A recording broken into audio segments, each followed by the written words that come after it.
teman-teman, gimana nih kabarnya hari ini? Luar biasa kan, puji Tuhan, haleluya. Mari teman-teman untuk mengawali ibadah sekolah minggu pada hari ini, kita memuji nama Tuhan dengan ku mau cinta Yesus. Siapa yang di sini cinta Tuhan Yesus? Semua pasti cinta Tuhan Yesus. Mari kita pujikan.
Mari teman-teman kita satukan hati dalam doa. Tuhan Yesus, kiranya kami bersyukur Tuhan pada pagi hari ini atas berkat-Mu yang luar biasa dalam kehidupan setiap anak-anak-Mu Tuhan. Dan kiranya kami mengucap syukur Tuhan untuk hari lepas hari Engkau selalu menuntun, melindungi dan menyertai setiap langkah kami Tuhan. Dan kiranya kami bersyukur Tuhan karena pagi hari ini kami dapat beribadah sekolah minggu untuk memuji, memuliakan dan menyembah nama-Mu Tuhan. Dan kiranya Kau berkati Tuhan dari awal, pertengahan hingga akhirnya nanti. Haleluya, amin. Ada sukacita hari ini? Haleluya ya. Untuk pujian selanjutnya, mari kita pujikan Yesus kekasih jiwaku.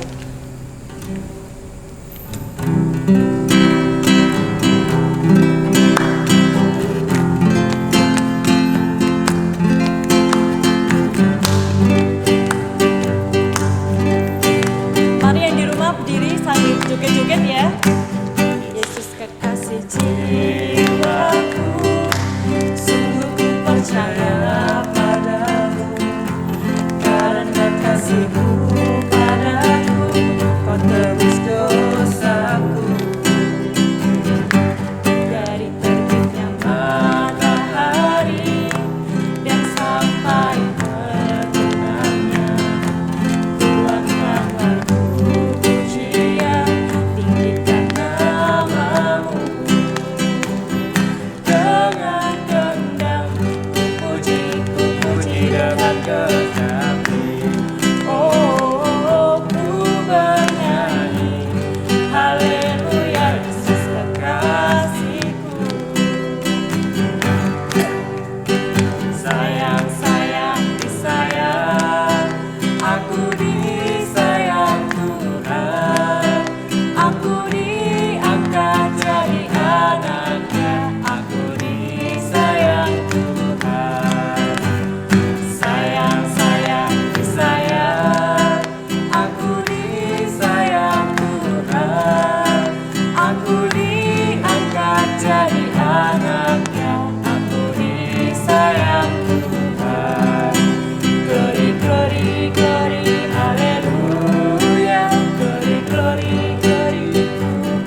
menyiapkan hati kita mendengarkan firman Tuhan.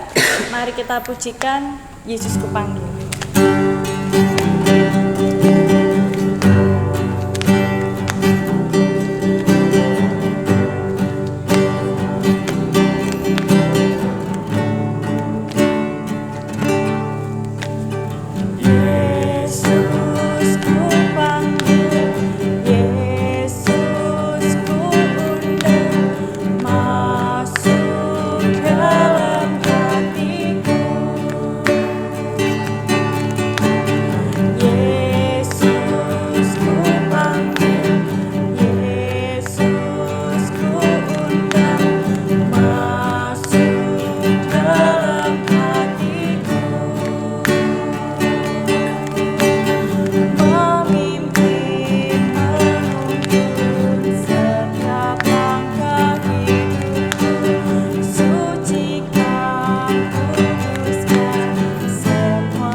Pembawa firman pada hari ini kami persilahkan.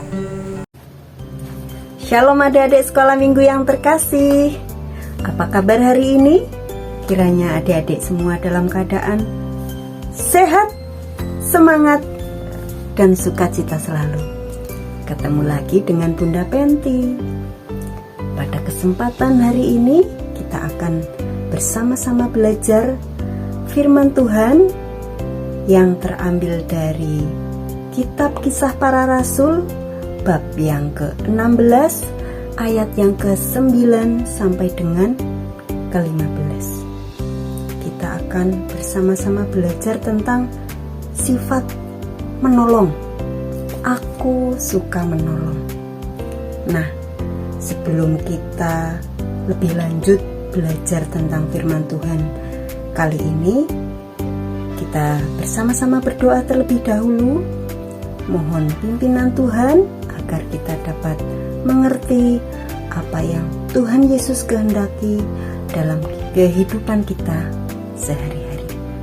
Mari kita berdoa. Bunda Penti hantarkan ya. Selamat pagi Tuhan Yesus. Terima kasih Tuhan untuk hari baru yang boleh kami jelang hari ini. Engkau bangunkan kami semua dalam keadaan sehat. Dan pada saat ini kami akan bersama-sama belajar tentang firman-Mu. Tuhan, kiranya Engkau berkati kami semua, buka hati dan pikiran kami masing-masing, hingga kami boleh mengerti apa yang Tuhan Yesus kehendaki dalam kehidupan kami sehari-hari, sehingga kami boleh menjadi berkat untuk kami, untuk orang tua kami, untuk teman-teman kami, saudara-saudara kami, dan sesama kami yang ada di sekeliling kami. Tuhan, kuduskanlah hati kami Tuhan, kami siap menerima firman-Mu. Terima kasih Tuhan, dalam nama Tuhan Yesus kami sudah berdoa dan mengucap syukur. Haleluya. Amin. Ya, seperti yang tadi sudah Bunda Penti sampaikan, hari ini kita akan bersama-sama belajar dari Kitab Kisah Para Rasul bab yang ke-16 ayat yang ke-9 sampai dengan ke-15. Bunda Penti bacakan ya. Kisah Para Rasul 16 ayat 9 sampai dengan yang ke-15. Pada malam harinya, tampaklah oleh Paulus suatu penglihatan. Ada seorang Makedonia berdiri di situ dan berseru kepadanya. Katanya, "Menyeberanglah kemari dan tolonglah kami." Setelah Paulus melihat penglihatan itu, segeralah kami mencari kesempatan untuk berangkat ke Makedonia, karena dari penglihatan itu kami menarik kesimpulan bahwa Allah telah memanggil kami untuk memberitakan Injil kepada orang-orang di sana. Lalu kami bertolak dari Troas dan langsung berlayar ke Samotrake, dan keesokan harinya tibalah kami di Neapolis. Dari situ kami ke Filipi, kota pertama di bagian Makedonia ini, suatu kota perantauan orang Roma. Di kota itu kami tinggal beberapa hari. Pada hari Sabat kami keluar pintu gerbang kota. Kami menyusur tepi sungai dan menemukan tempat sembahyang Yahudi yang sudah kami duga ada di situ. Setelah duduk, kami berbicara kepada perempuan-perempuan yang ada berkumpul di situ.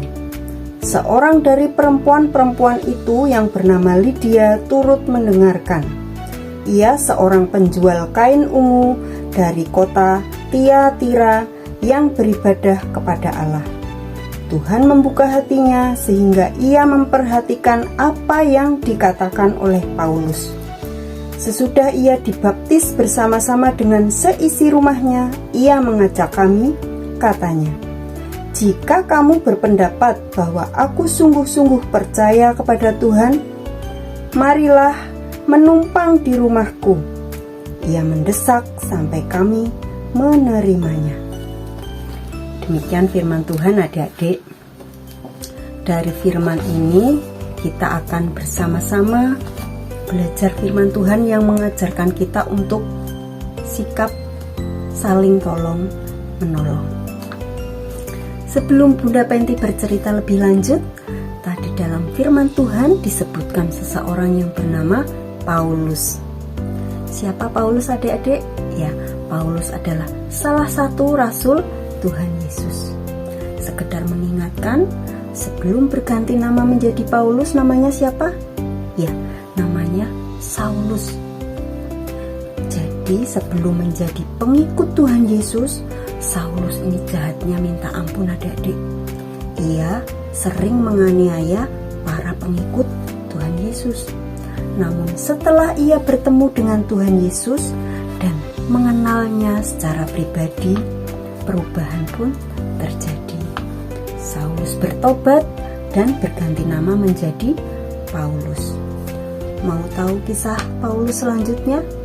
Yuk kita dengarkan bersama-sama ya.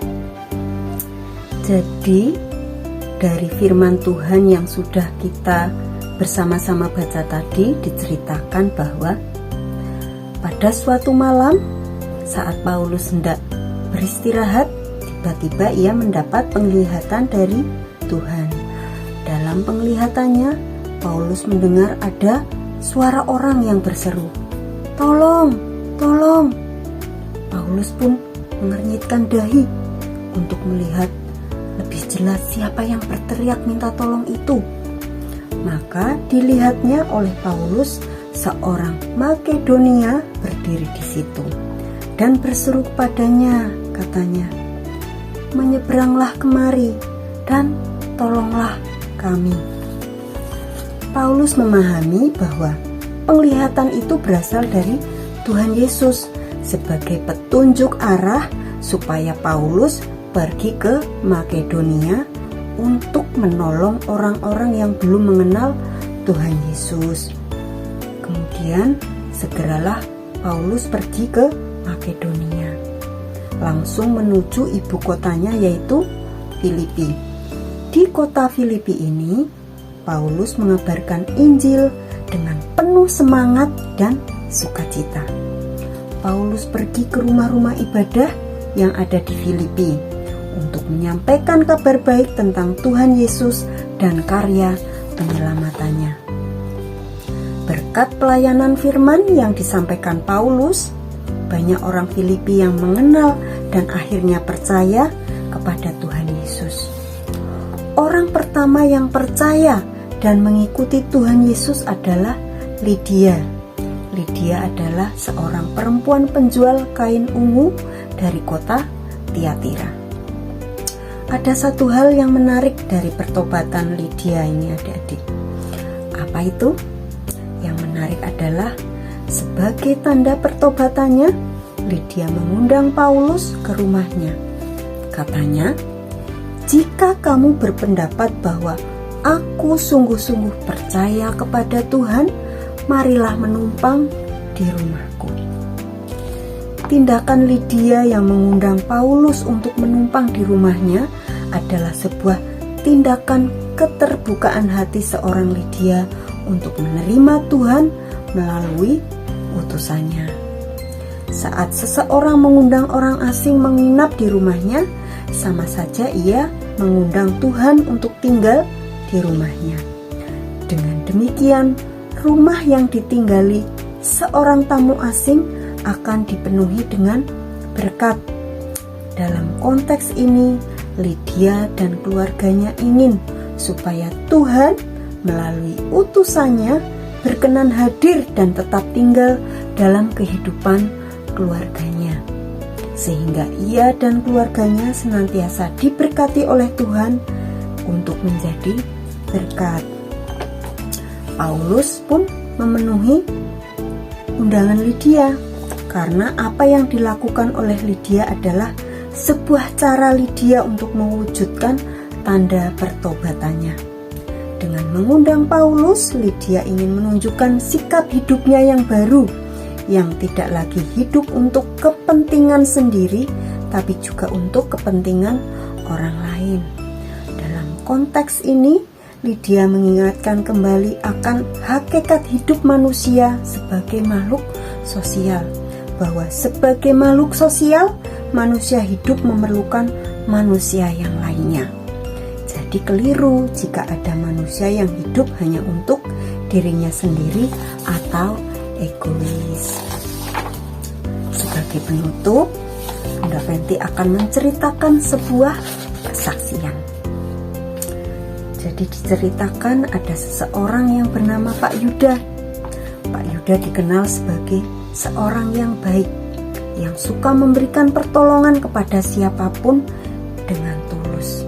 Nah, pada suatu hari, ketika hari menjelang malam, ia mendengar ada seorang anak kecil yang menangis karena tidak kuat menahan lapar. Sudah 2 hari ini ia tidak makan katanya, karena orang tuanya pergi keluar kota dan mereka lupa untuk menyediakan makanan atau uang. Maka tergeraklah hati Pak Yuda untuk menolong anak ini dengan memberikan makanan. Mungkin kalau hanya dimakan sendiri, cukup untuk makan 1 minggu. Betapa senangnya anak ini, adik-adik. Ia berjanji jika sudah dewasa nanti, ia ingin menjadi orang yang sebaik Pak Yuda. Bertahun-tahun kemudian, tatkala Pak Yuda sudah memasuki senja dan sakit, ia dirawat di sebuah rumah sakit swasta yang ternama. Karena dirawat cukup lama, tentu saja biayanya lumayan besar. Mungkin akan menghabiskan puluhan juta hingga ratusan juta. Namun betapa kagetnya Pak Yuda ketika ia hendak membayar biaya pengobatan, ternyata sudah dibayar lunas oleh seseorang. Pak Yuda pun ingin tahu siapa orang yang baik itu yang sudah membayar penuh seluruh biaya perawatannya di rumah sakit tersebut. Tahu siapa yang membayarnya, adik-adik? Ya, dia adalah pemilik rumah sakit ternama itu, yang tidak lain adalah orang yang pernah ditolong oleh Pak Yuda saat ia kelaparan. Nah, adik-adik, demikianlah kita juga sebagai murid Tuhan Yesus harus menunjukkan kepada orang lain bahwa kita suka menolong. Apakah menolong orang atau teman-teman kita yang membutuhkan pertolongan hanya saat mereka membutuhkan uang atau materi, adik-adik? Tentu saja tidak. Kita bisa menolong orang lain sesuai dengan kondisi. Misalnya, adik-adik punya teman sekolah yang rumahnya dekat atau bersebelahan dengan rumah adik-adik. Nah, saat akan berangkat sekolah, adik-adik melihat teman kita itu berjalan kaki, karena tidak memiliki sepeda, sedangkan adik-adik memiliki sepeda dan boncengannya kosong. Kita bisa mengajak teman kita itu untuk bersama-sama berangkat ke sekolah, berboncengan. Toh nanti bisa bergantian saat mengayuh sepeda. Bukankah lebih menyenangkan saat berangkat sekolah bersama dengan teman? Selain itu juga badan menjadi lebih sehat dan tentu akan menjadi berkat sendiri untuk teman adik-adik. Contoh lainnya, ada tugas menggambar di sekolah. Nah, teman sebangku adik-adik lupa tidak membawa peralatan gambar, pensil warna atau krayon. Nah, adik-adik bisa meminjamkan peralatan gambar adik-adik, pensil warna adik-adik. Dengan demikian, kalau suatu saat mungkin adik-adik juga yang berbuat kekeliruan, lupa tidak membawa alat gambar, dan teman sebangku adik-adik membawa kebetulan, nah dia juga akan penuh sukacita untuk memberikan pinjaman. Contoh lain adik-adik, pada saat teman adik-adik atau saudara adik-adik yang rumahnya jauh sedang sakit, nah kita bisa menelepon atau video call ya untuk zaman sekarang, memberinya semangat dan memberikan doa agar dia termotivasi untuk cepat sehat kembali. Bukankah itu tidak memerlukan uang atau materi? Jadi kita mendoakan dengan tulus agar teman kita atau saudara kita yang sedang sakit cepat sembuh, memberi semangat, diajak bercanda walaupun lewat video call, tentu akan memberi sukacita tersendiri untuk mereka. Contoh yang paling gampang tentang sikap tolong-menolong adik-adik bisa kita temui di rumah kita sendiri.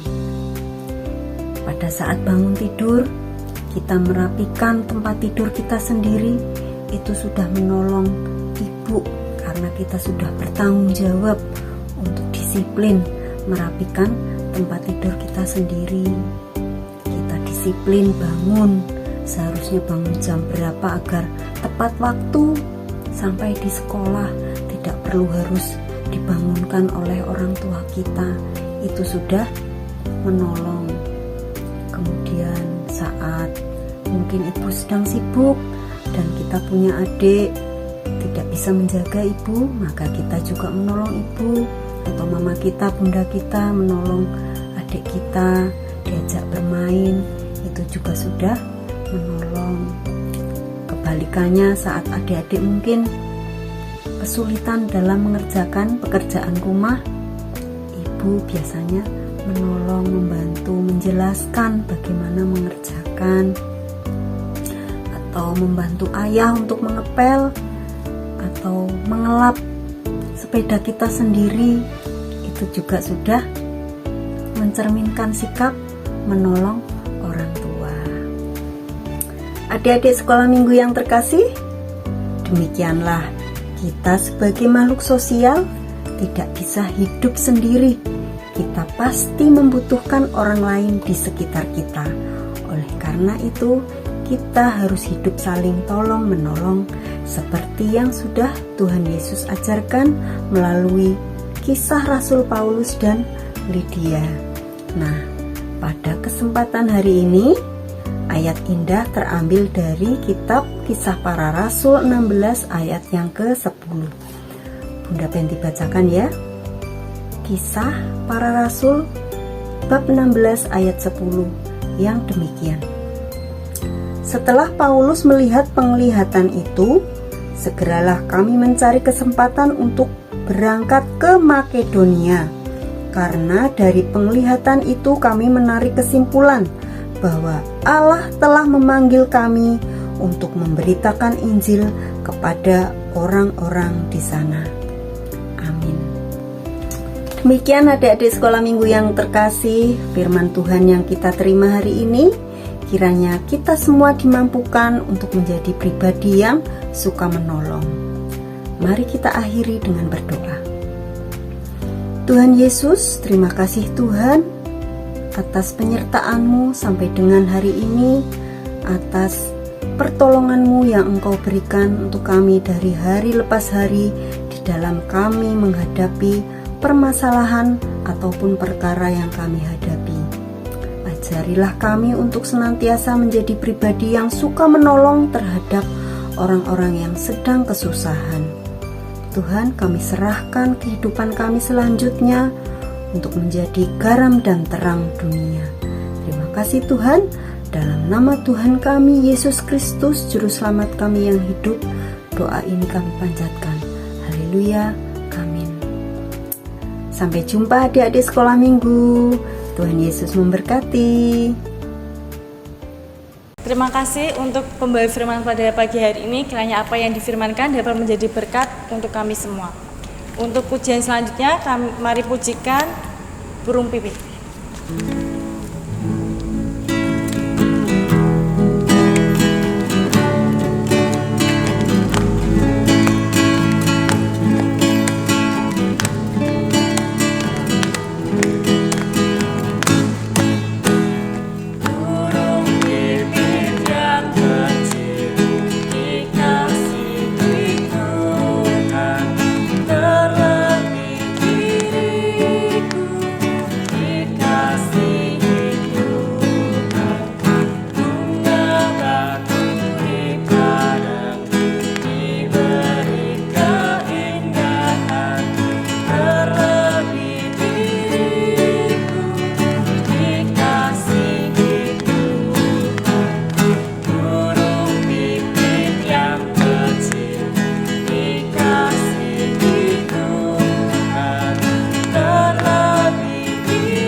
Dalam doa untuk menutup ibadah sekolah minggu pada hari ini.